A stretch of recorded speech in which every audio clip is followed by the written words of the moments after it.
What's up, Tigers? Welcome back to Tiger Talks. We got Justin Kirby here. He does it all. I wouldn't put a label on his position, but, key part of our, undefeated season so far in our basketball squad. So appreciate you having being here. So, yeah. Love being here, man. Love to be Bro. here, man. All right, go ahead. All right.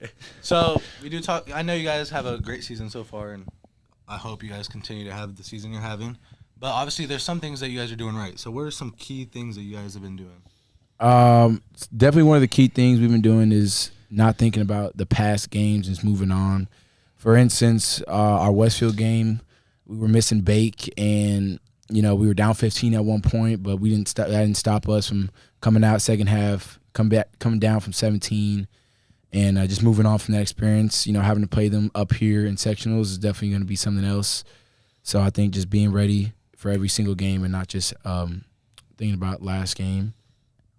Yeah. So going off dealing with adversity, obviously you split starting time with Millen. How do you deal with that and stay consistent with your game? Definitely a lot of it came from my junior year. I didn't start a single game my junior year, and it kind of helped me progress and knowing what I have to do to come off the bench, what I have to do to play. And this year I was fortunate enough to split minutes and start as well some games, which is a lot of benefit for me, but also benefit for the team. Some games they may need me to start, some games they may not need me to start. And I think it helps a lot knowing that they have someone like that and just prepare themselves mentally and physically, just whatever role they want to play me in. I'm willing to take that role and just not really sacrifice, but just be a team player and not complain about minutes or role. Just be out there helping my teammates rather than myself. Yeah, That's awesome. to add on to that, I think just want to commend you and Millen, just, two seniors that's been in the program for almost just as long as anybody else, and just being able to come off the bench, on certain games. And, obviously I haven't been in that situation, but I know how that can look and feel on the outside. And, you guys have done a good job having a right attitude. And really you guys play, starter minutes anyways, right, especially with me fouling out these last couple of games. I mean, you've been in the game. I remember Lawrence North, I was like, man, I might foul any second here. You better. You gonna be ready. I was like, you better be ready because I'm about to foul out here. Basically, it did in 2 minutes, and then you finish the game. So I mean, there's times like that where you basically are coming off the bench, but you're really getting starter minutes and stuff like that. And so just to transition over, we had a game on Friday, Zionsville. We didn't play our best, but just. McGuire killed us, but just what are your thoughts on, the Zionsville game? I mean, yeah, like you said, no one really played their best game. Everyone airball. A lot of defensive problems there. I mean, me and you did a good job switching, I would say. I would say we did a good job switching. I think this is what I said to my teacher, Miss Beecham, before the game, and she was just like, oh, this game should be, okay, right? And I was like, yeah, I mean, we should, if we handle business, it should be, quote unquote easy game. But I told her if the game stays in the 50s, it'll be a close game because Guire and Drew are gonna score their buckets, and then their surrounding guys will get some buckets as well. But Guire can't keep up if we're scoring 60, 70. But he did a good job. The whole Zionsville defense did a good job. Just kind of discombobulating our offense. That was one of the lowest scoring games we had this year. So hopefully we don't have a repeat of that.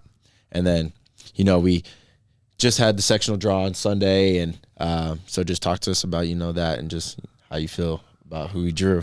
I mean, we kind of figured, right, we was gonna get them two closest games in the sectional, and to be honest, there's no worry because right now any team that plays us definitely nervous to play us. Anybody pulled us, they'd be nervous to play us. So as a team, definitely I can say for myself that I have no doubt that we're going to handle business, come to that game prepared with all the scout and plays they ran and know how we're going to defend whoever comes out. So there's definitely no sort of nervousness or unpreparedness we have coming in because we've been in the same position last year. Last year we played Carmel, first game sectionals after losing to them in the regular season. We came out, beat them by 14. Then, it's just game after game, state to state. So hopefully we can just get it done again. Yeah, absolutely. I think honestly thought they were going to put Westfield on the other side and match us up in the championship.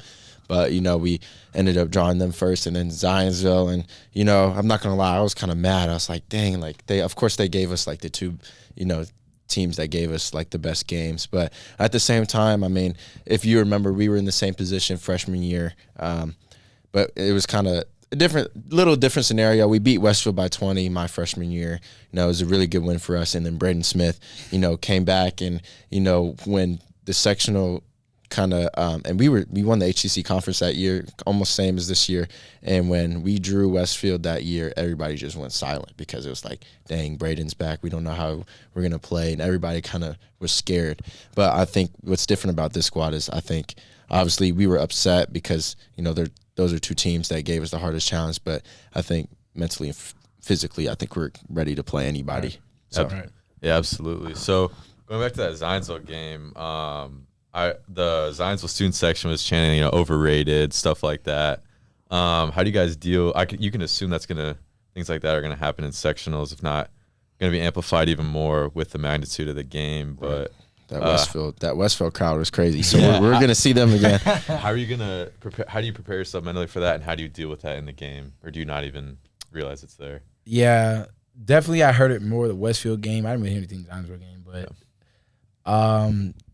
kind of just like focusing on what I'm doing rather than listening. Like sometimes you just laugh. Like it's kind of funny, especially what they have to say. Yeah. Like for the Ellen game, they called my teammate bald. John. I thought that was like, it's more funny rather than like, oh, they're making fun. Like it's not really gonna affect your game if you're not paying attention.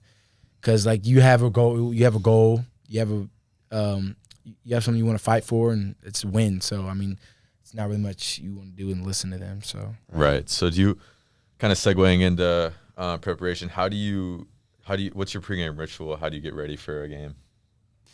Away or home? Both. Give us both. Yeah. Both. For like an away game, this walkthrough scout we do every before game, and then you got the Chick-fil-A we eat before the game. We usually listen to music. Me and Jay walk out to the bus together. Sit back of the bus. Of course. Depending on how far the game is away, we maybe turn off the speaker and just put on headphones, like watch TikTok or something. Then when we get like closer, we turn the music back on. But for a home game, we probably get Chick-fil-A again. We go out and get Chick-fil-A. It's probably what we eat for every game. And then same thing. We listen to music in the locker room. Get ready for pre-game. Watch the JV, and then just to prepare for the game. I mean, there's not really any crazy thing we do. It's it's kind of just like. So I know, with Coop, I mean, him and Jay were talking about Bossman D-Lo as like a little game. Yeah. But who do you listen to? Myself. Yeah, he's got a crazy playlist. You try to get yourself right, right before the game. If I had to get myself right before a game, I would put in some Rod Wave. That's okay. That's a good answer. I thought you were gonna play you got a weird playlist, bro. Like when I play that weird stuff, it's more like in the car. Yeah, in the car type thing. Like if I was gonna get prepared, I would listen to that some Rod Wave. But what's the first song you play? First song by Rod Wave. First song you press play. Losing My Cool. Only because it brings back junior year memories of how we used to sing it during pre-game. During pre-game, that's fine. When we made that playlist, that's fine. But another thing though, one thing I think about as a player, there's a lot of strengths and weaknesses. You could either use that in a positive way or in a negative way. How do you use that as positive, even the negative stuff? Like the negative stuff, I use it as a thing to work on. I had issue my whole career, still now with ball handling. I'm not the greatest ball handler. And I definitely try to work on it as much as I can. I'm not losing the ball as much lately, but there's definitely something that I take personally, and I try to work on myself. And my shooting, that's improved throughout my high school career. Most definitely. You've been sparking it. Right.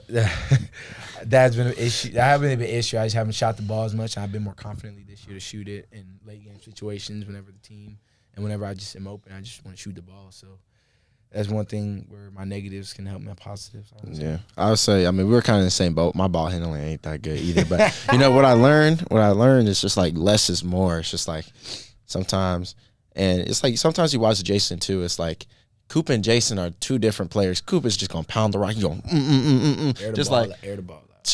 Yeah.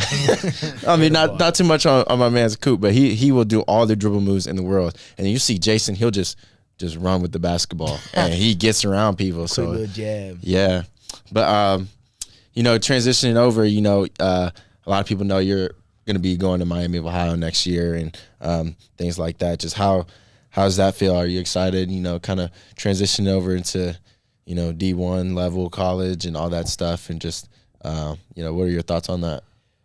Definitely a dream come true. I mean, that's what every kid tries to get. Well, come on, man. Every kid tries to get to this spot, especially as a little kid dreaming about going to Division I or going into the biggest spot they could play in. And it's definitely a blessing, and just really grateful for where I am, and just excited to get experience playing college, meet new people, especially where I'm at right now, close to home, so I'm not too far. And Aiden's going to be there, so I hope we can come out to the games. Yep. And I think it's going to be a lot of fun, really more than just like nervousness. Yeah. So to prepare for next year, what are some things you're going to do in this off season? Obviously, I know you're going to probably work out and stuff like that, but what are some things that you're going to really work on to make sure you stand out? Right. So what I was thinking is definitely work all of May and April when the season's over, like just go in the gym whenever I can, and then when June comes, we go down there, play, see where I fit in, where my spot might be, and work from there. Like, see what I have to do to be able to play next year on the floor. Because obviously, I don't want to just be a red shirt guy. I mean, my goal is to get in the game or do as much as I can for the team to win, rather than just play. Do you have an idea of like some competition that you have to deal with, and if you can overcome that? I know one for sure. There's a guard in my position that's going to be a junior. He might transfer out. Pete Suter. He's nice. He went to Carmel. Yeah, he's been killing fried it. us my freshman year. He had seven points in like a minute. Dunked on Jalen. Oh, did he really? Yeah, I don't remember that. He came down the lane, dunked on him. I don't remember that, but he was nice. Definitely someone I have to watch for, because he's definitely probably right now in my position. And there's another guard, 2025. He looks all right. And I mean, he's my teammate, so I can't talk bad about him. But I think there'll be something to fight for right there. Hey, your teammate? Nah, this random kid from just that. Is he Ohio? Oh, you're talking about Yeah. Miami. He's Ohio, okay. His name's LaShawn. Okay. Yeah, I mean, that'll just be a good opportunity to kind of, even though there's competition, learn from Pete, because, I mean, he's older now. He's been in college for like 4 years. If he stays, I think that'll be. He's a sophomore. Oh, Wait, he's a sophomore? No. Was he a senior when we were freshmen? Yeah. So he's a junior? Unless he redshirted, he's a junior. That's right. You're right. Yeah. So. But like, besides basketball, like, what are you gonna major in and stuff like that? Just what are your plans? I want to be a biology major. I enjoy dentistry. I've always just loved the dentist for some reason. I don't even know why. Goofy smile. I like being a dentist. And my internship, I work with kids, and I work with kids any job I have. So I want to be a pediatric dentist, which is just a kid's dentist. So that's just something I really found interested in, and makes good money. So I'm excited to get there. Where did that interest come from? Just I couldn't even tell you. Anytime I went to the dentist, I would always go back happy with a smile, because they never tell me anything wrong with my teeth. Like, I would never have any cavity. I would never have any cavities. You've I never never had a cavity? never cavities, never braces, never anything. So I would just walk by, and it would just be exciting, because I would come back with a popsicle, happy smile on my face. Yeah. So earlier this season, you guys had a trip to Illinois, the Bank of O'Fallon tournament, and you were the MVP. Walk us through that game and what made you stand out. To be honest, I don't even know. Coming in halftime, I think I had like 10 points. Like, I wasn't even trying to get the MVP at that time. I mean, I was killing. I'm not gonna lie. Yeah, like Jay had more assists and points at that time and rebounds. Like, yeah, the rest of the game, I think I just started. I went on like a streak where I had like, I think 3 baskets in a row, and then in that fourth quarter, I kind of just leaked out and they just threw the ball up. So yeah, I just remember before the game we were watching I don't know, that left-handed guy. Yeah, Scotty. Yeah. And he just had 30 points, and we were all just like, man. We were talking to JG. Like, I was talking, because I was like, I didn't even think I was gonna have 18 points. So I was like talking to JG. I was like, yo, you gonna try to match that, because that kid's in his class, whatever. Like, try to prove something. And JG still had a good game, but then you just like popped off in the second half. I was like, okay, like, that's what I'm talking about. Yes, sir. Shots was falling. I mean, that was a fun game for sure. Yeah. We whooped on them. Oh yeah, another thing, when we were talking with Cooper, You mentioned how there's a shot clock in Illinois. Oh, yeah. Do you wish that was a thing here? 100%. Yeah. I wish, because I'm not. If we had a shot clock, we would still blow everyone out by 30. Because the problem is, it's not us holding the ball; it's the other team holding the ball. Yeah. Like Westfield, they were up on us 10 points. They held it for like maybe a minute or two. Like, that's not fun. No one wants to watch that. Yeah, and then to add on to that, I mean, Zionsville, I felt like we made them work for a lot of possessions too. Obviously, Guire got hot, and that could go either or with the way like he's probably going to get the ball every time for the shot clock. Last shot, and he was on it that night, but it forces them to take probably some tougher shots and stuff like that. But yeah, that's definitely a scenario where I would be like, yes, we need a shot clock. Yeah. But, yeah. Yeah. I know you remember that Center Grove game. We were playing defense. Oh my gosh. First possession. 2 minutes like straight. 2 minutes. Oh, that was crazy. It's horrible. Yeah. So, this is kind of like a running joke on the team, whatever, but like, just talk to us about like your upbringing. I know Coach Weinger talks about it a lot, but it's serious at the same time though, because it's a testament to your hard work and just start from Sand Creek Middle School and just like yeah. Oh, you love talking about that. I don't know, to be honest. I mean, I may have played like B team, but I always felt like I was part of you guys. I mean, you really were. You were with us, but it was just like there were so many guys on the A team. Yeah. So I mean, you kind of started B team, really Sand Creek, and then 7th grade you were pretty much there with us, and you played a lot in the A game too. But they also, I think, needed somebody in the B team. But just talk to us about 8th grade when your time came. I don't know, to be honest. Like, a lot of it was when DeJohn quit. They put me up random. I thought they were gonna put someone else up, but no. Anyways, I promise, bro, because I wasn't even doing nothing. I kind of was just there, and they put me up, and I was like, all right, it's my time to shine. And then came around to the game. I think first game I played at 19. Noblesville, they put little Luke on you. And you went to work. Big mistake. So it was just a fun moment for me. Just exciting that I believe in myself, and like my coach believed in me. Coach Weinger said always believed in me, which is good to have, especially as an 8th grader, knowing that your high school coach believed in you. And then Coach Moduling, Mr. Baker, a lot of them believed in me from there. So it started to skyrocket from there. Yeah, you started skyrocketing there, but then you kind of went through your trials and tribulations just throughout the Fisher squad. I mean, you're on the freshman team. You played a little bit of JV, and then you played JV. And then you got called up to varsity, and you just were literally on every single step of the ladder. I mean, me and Baker, we started on JV when we came in here as freshmen, and it was a little, I wouldn't say frustrating, but we had a really, really talented junior JV team with a lot of older guys. So like seeing you and Millen, who were killing it at the freshman level, just like having to kind of stick back was.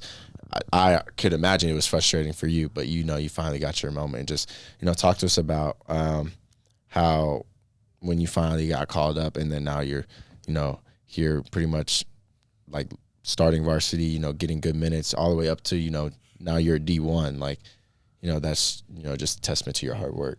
100%, and I agree. Definitely sophomore year, I think who got injured? Jalen, Keenan, Taden. Yeah. Everyone got injured that Brownsburg game. Yeah. And I probably wasn't even gonna get in that game.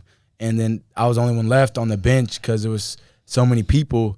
And I guess I just got in and I just started to forget everything else and just worry about hooping. I remember I got a steal, pass to you and one. Yeah. And I was like, and that was your time, and then kind of took off from there. That was exciting for sure. And then just went from there. I just kept believing in myself and then had hope and just got where I am. So, now you talk about your senior year and, the Indiana All-Star conversation starting to, make itself known. And obviously you got, Jalen, Trent, Mark Zachary most likely won't play a game because I think I want to say Notre Dame didn't want him to play, but, there's he hasn't played a game? No, he hasn't played a game. So, obviously he's not going to be – I assume he's not going to be, with us.